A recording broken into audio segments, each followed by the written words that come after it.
Hello everyone, I'm Frank and I'm glad that you're here. With all of the files that we're creating on our computers and we're working on all the time, almost everybody that I know is struggling with how much storage space they're using and how much storage they keep running out of. How about yourself? Do you find that you're using more storage and more disk space all the time?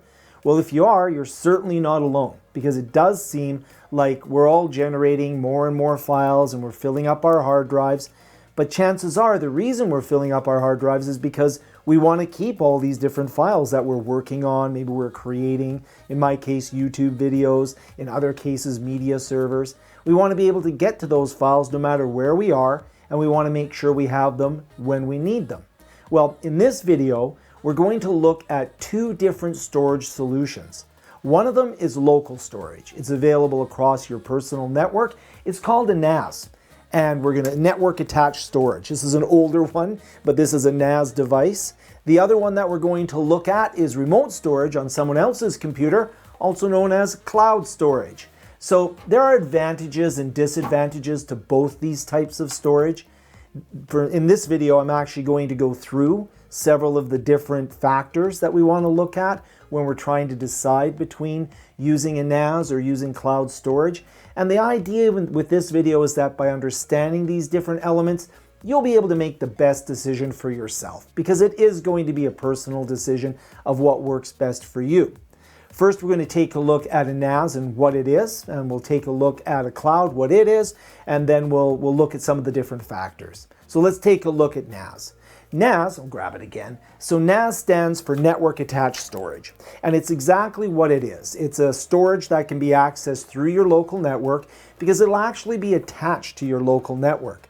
You can put your hard drives in here. It can be a dedicated device like this one, or a lot of times what people will do is they'll take an old computer and they'll connect it up to a bunch of hard drives, and they'll run NAS software that then allows you to access that storage where you can manage the file sharing.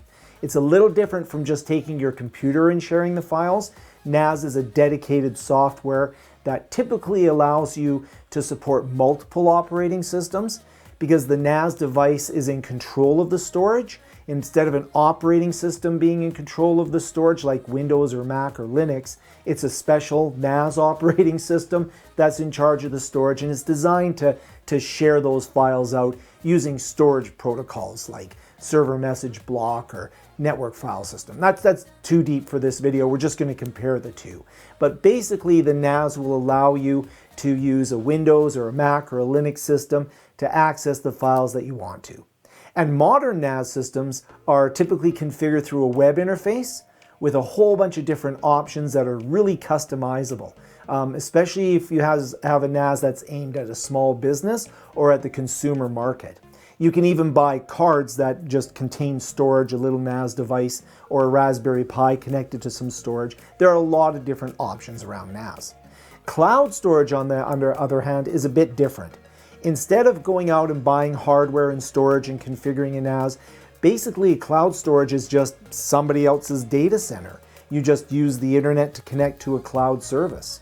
The cloud providers will often have maybe some client software that you can install on your Windows machine, your Linux machine, or your Mac system, and then that allows you to see the cloud storage as if it were part of your local system. But when you go to access those files, you're actually going out and you're connecting up to the internet connected cloud storage, and you're pulling those files down.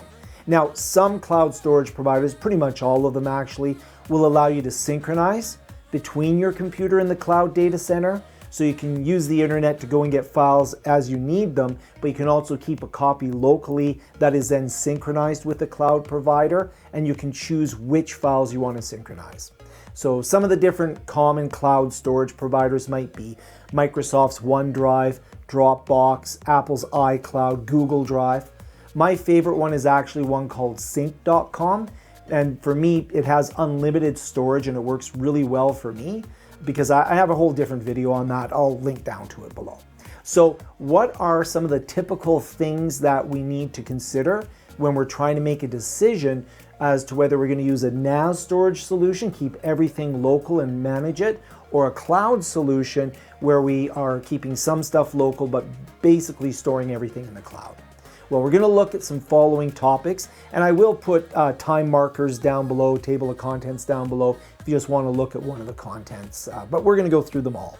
So we're going to look at the level of control over your data with security and privacy, the difference between a NAS and cloud storage. We're going to look at the considerations around maintenance and administration of a NAS versus cloud, the speed at which we can access files, the cost of the hardware or the services, we're going to pay one way or the other, how accessible are your files no matter where you are in the world, if you have a NAS versus the cloud, your ability to scale, to add storage as you need it, the ability to have a reliable and disaster recovery solution in place, and really the ability as well to collaborate with others on files. So those are the things we're going to take a look at. So let's look at the first one. First, let's take a look at the level of control that you have over your data and how security and privacy might work. And this is a big issue for a lot of people, but it's also one that we have to be a little bit careful about, not to become too paranoid. We can be, there's a lot of people that might believe that anything stored outside of your own network is going to be read and compromised by the evil cloud companies. And we have to be a little more pragmatic in just how much we need to worry. We have to be cautious, like we shouldn't just be naive, but at the same time, we don't want to be overly paranoid. So obviously, if you have a NAS, it's completely under your control. All your files are yours. You can absolutely control access to those files. So a NAS is excellent for anyone who's really concerned about privacy for whatever reason. However, we should also note that cloud providers are aware of this concern, and they've provided a lot of different ways to ensure that we have privacy and security for the files that we store with them.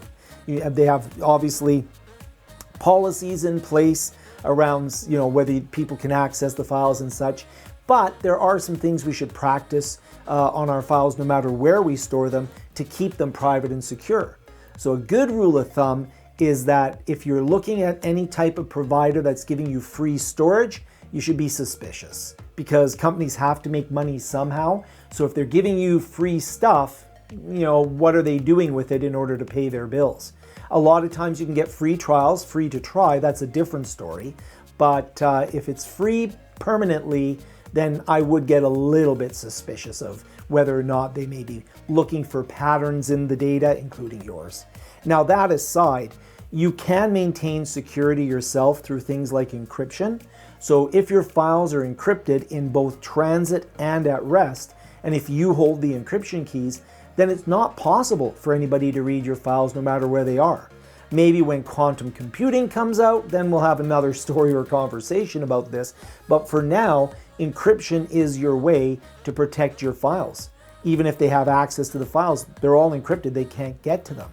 And you also should probably ask yourself, are you really a target for people to be reading your files? If you're super concerned about this, then yeah, a NAS might be your best solution because you're in control of all the files, all of the hardware. Then, of course, being in control means that maintenance becomes an issue. And that's another thing we have to look at. So even though NAS systems have become much more user-friendly, they have that web-based administration portal, you still require some technical knowledge to set up and maintain a NAS. There are design decisions that you have to make. You have to set up user accounts if you have a multi-user environment. There are network configurations, like I said, SMB, NFS file systems or sharing systems, and a bunch more decisions. So if you want to go deeper and you have to install the NAS software to build the NAS, then it can become pretty complex pretty quickly. For some people, that's fun, right? So generally though, if you're using a cloud provider, it's as simple as just installing a program on your computer, signing up for the service, using their client, and then all of that back-end work about maintaining files and such, that's all being done by the cloud provider, which frees you up to do other work that you do. Maybe you don't want to be a NAS hobbyist. So I do think it's important to learn some management skills though, no matter whether it's in the cloud or on your local NAS, especially around things like sharing and collaboration. And I'll talk a little bit more about that later. So we also have to consider the speed at which you access your files when we're comparing a NAS to the cloud. Because if we have a NAS, local network access, it's currently going to be much faster than internet access speeds. Right now, internet access speeds, even the fastest internet, is probably gigabyte speeds. So this means that any files on your NAS are going to be much faster to access and faster to store. It is becoming a little bit close, because if you're able to access the internet at gigabit and your local area network is at a gigabit, they're kind of equivalent. But that's generally not the case. Usually the internet's slower than local access. However, you also should think, how much do you actually use all of your files? There are many files that you can just put away for later, and taking that little hit of time to retrieve the file is worth it. That's a whole other topic. That's on digital hoarding. But I think, how much files do you actually need to save forever? But let's just assume you do need to save them, but you just don't need them right now. So there are ways to overcome this speed limit with cloud services.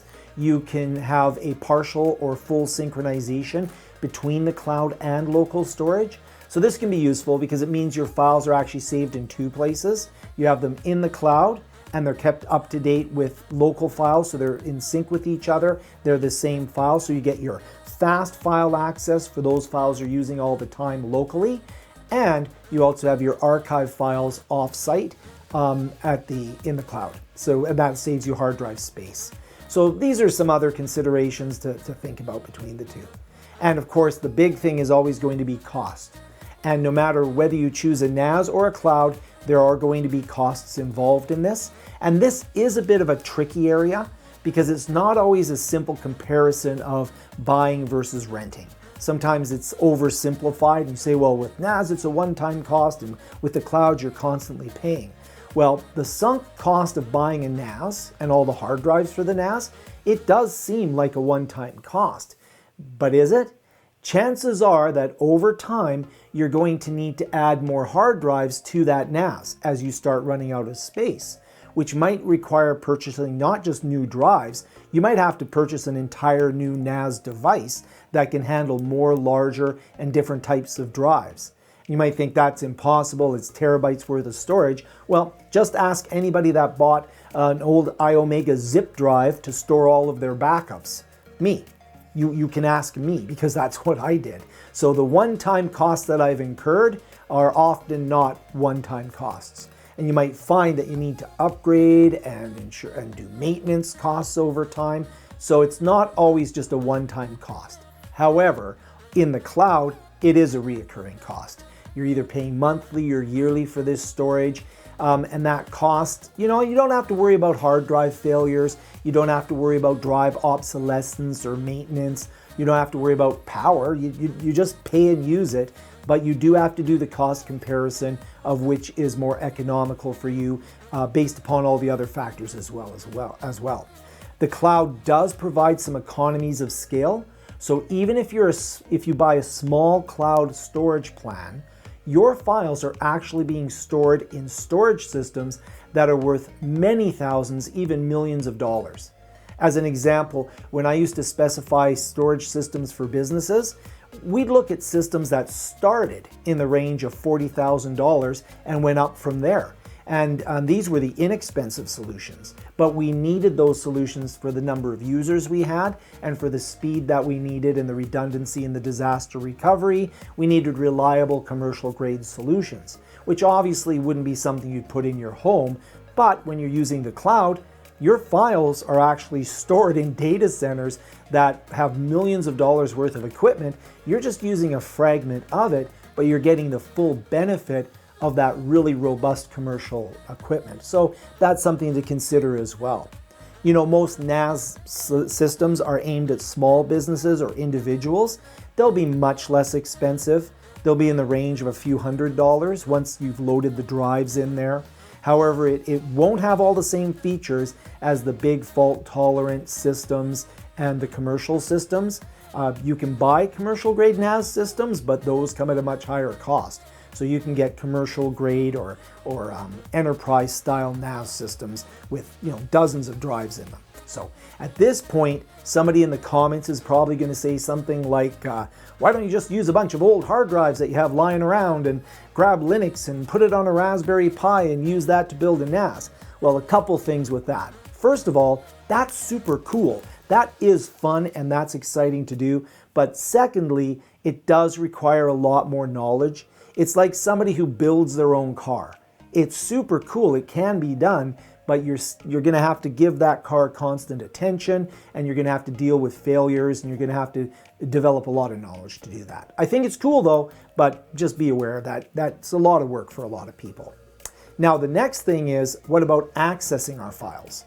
You know, if we want to access our files as a NAS, if you just want local access, it's easy. You set it up, you put it on your local network, and all your local systems can access the NAS. A great example of this is that a NAS is an excellent solution for a media server. Or if you have a lot of games and you want to store your games locally, it's really useful for that. And if your internet connection goes down, as long as your local internal network is running, you're good to go. But the challenge to the NAS occurs when you want to access it from outside of your local network. Because now you'll need the internet to get to it, so you'll need the ability to come home or call home through the internet. And that means you're going to be putting your NAS and exposing it to the internet, because it has to be there in order to receive the call, which means that you're going to have to ensure your firewall systems, your internet security, all of that is maintained, and you're going to, generally speaking, want it so that you have encrypted traffic back and forth in transit. And probably at that point, it'd be a really good idea to encrypt the local files as well, just in case there's any type of compromise. So the cloud, on the other hand, it's designed to be on the internet. It works that way. It's just like a local NAS is exposed to the internet. The cloud is always exposed to the internet. So this does become an issue of trust. Do you trust the security of the cloud provider? And of course, as I mentioned earlier, you can encrypt the traffic in transit. You can encrypt it at rest so that you've encrypted the traffic, but compromising username and passwords and such, that is something that you have to ask yourself, do you trust the security mechanisms of the cloud provider you've chosen? In both cases, you'll want to definitely have access to your files no matter where you are, because that's kind of the point of saving your files. And most of us are mobile now. Most of us do leave our houses every so often. We leave our basement and we still want to be able to access those files remotely, whether we're at work or whether we're at a coffee shop, whatever the case may be.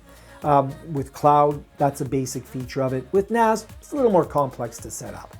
And the next question is scalability. So what if you need more space? What if you start running out of hard drive space? When you set up a NAS, you'll get to decide exactly how much space you want, and whatever you buy is what you're going to get. But this is really interesting, is the price of hard drives has come down so far that you can get huge amounts of storage at a fairly reasonable cost. Disks these days come in pretty large capacity. So the only thing that you'll have to remember though when you're setting up a NAS is that you also want to protect those drives, because every single drive represents a single point of failure. So you're going to have to set up what's called a RAID, or a redundant array of independent disks, which is basically a way that ensures that if one hard drive fails, it won't take out your files because you have another drive acting as a redundant solution for it. There's a lot about RAID and stuff, and more on redundancy and such in a moment. Let me know if you want me to do a video on RAID. I can do a whole bunch of videos on storage. But anyways, for the cloud, if you need more storage, you just purchase more storage. It's pretty quick, so you'll incur a cost for that, but it depends on your cloud provider. I think earlier I mentioned my favorite cloud provider is sync.com, and the reason I like them so much is because, well, there's encrypted traffic in transit and at rest, but also I'm on a plan that has unlimited storage, and I have terabytes of storage. I just pay one price for it, and for me it's great as a small business or as a YouTuber. I have a lot of storage needs. I have a lot more video and stuff. I have a lot of video files, and I do have a detailed video. I'll link that down, what sync.com's about at the end. But for most cloud storage, you will have a limit, and then you can just upgrade capacity as you need it. And this flexibility of scaling, it's a huge advantage to the cloud in my opinion, because you can just adjust as you need. But you do increase your spend and you have to budget for that. In my case, I have done a personal cost comparison for my own use case, and it's actually less expensive for me to use the sync.com cloud than adding a whole bunch of drives locally. But of course, your results may vary. A big challenge in storing those files is, why do we save them? Well, we save them because we want them in the future. So it means that we will use more and more and more storage as time goes by, and it does mean that we have to have a way of getting more storage. So it might seem obvious, but I do have a video here where I talk about old media, and just because I store something on media like a floppy disk or a zip drive or CDs and DVDs, we can fool ourselves into a false sense of security that once we've stored something, we'll always have access to it. So we do have to be careful. With the NAS, we can control when and how the files are kept safe. We can back up the NAS itself. You can even have a second NAS at another location and then sync the two and protect our files. There's many ways that we can protect our files, but we will be in charge of protecting our files. Whether this actually gets done by people is a little bit more questionable. Mostly I've seen people have one NAS in one location and that's it. And that could be wiped out by fire or flood or theft, tornadoes, or some other disaster could take your NAS out. So to have a truly robust solution, you would have to have two NASs geographically separated. Cloud providers, on the other hand, they have this protection. They have the redundancy and the disaster protection. It's a core element of their solution. So when you store a file in the cloud, it's normally across multiple data centers and multiple storage systems that are very robust. Again, economies of scale. You're just taking a fraction of a multi-million-dollar system, maybe even the billions. I don't know how much a data center costs these days. I haven't built one. So you are, though, trusting the cloud provider to remain in business. So that's another thing to think about. In a perfect world, they would warn you in advance if they were planning to cease operations, but you need to be at least aware of the fact that you are using somebody else's data center and you are to some extent at their mercy as to whether they're going to be here in 20 years. It's not very likely that Microsoft, Apple, or Amazon are going to close up anytime soon, though. Dropbox and sync.com, they're also quite stable and trustworthy, but having diligence and keeping your eye on your files is also important. Ideally, if they were going to cease operations, you'd be able to move them to another cloud provider or bring them down locally. Not everybody's going to be concerned about this, but it is important to teams and businesses to think about. Another thing that's really important to teams and businesses is the ability to work on files at the same time. And in this case, I don't actually know of any NAS solutions that allow collaboration on a file in real time. And this could just be a gap in my own knowledge. So let me know in the comments if you know of a NAS system that allows for real-time co-authoring of files so that we can work together on, say, a Word document or on a Excel document in real time. It's something that cloud providers do offer. So if you're in a team or a group that needs this, this is one area where I believe only a cloud solution will work. But again, correct me if I'm wrong in the comments. It's the internet. Everybody's going to correct me if I'm wrong in the comments, but please do. I'm very interested to know if there's a NAS that does this. And really the ability to collaborate goes hand in hand with the ability to access the files from everywhere. You can have that collaboration across geographic locations. That can be really important. Again, at the same time. You can share files with the NAS, that's no problem, but I don't know if you can collaborate with them. So let me know what solution you think would work best for you. Comment in the comment down below. And let me know if you want to see any other content on different aspects of storage. It's a topic that I've taught for several years, both on-prem storage, NASs, storage area networks, fiber over IP converged networks. So I'm happy to do more videos, RAID arrays, whatever. Let me know. Personally, I tend to use a hybrid solution. So I actually do use a NAS and I use cloud services. I actually use a few cloud services. Mostly I use sync.com because I do have terabytes and terabytes of data, and that's the one that gives me the unlimited storage. And it's cheaper than going out and buying hard drives every year. So you can check out the other video on that. I don't want to have a ton of hard drives. Well, I do have a ton of hard drives in my basement. I don't want to maintain a bunch of hard drives in my basement. Thank you so much for watching. Do all the YouTube-y things, subscribe and like and comment. I'm really grateful for that when you do those things because it does help the channel a huge amount. So thank you in advance, and we'll see you in the next video.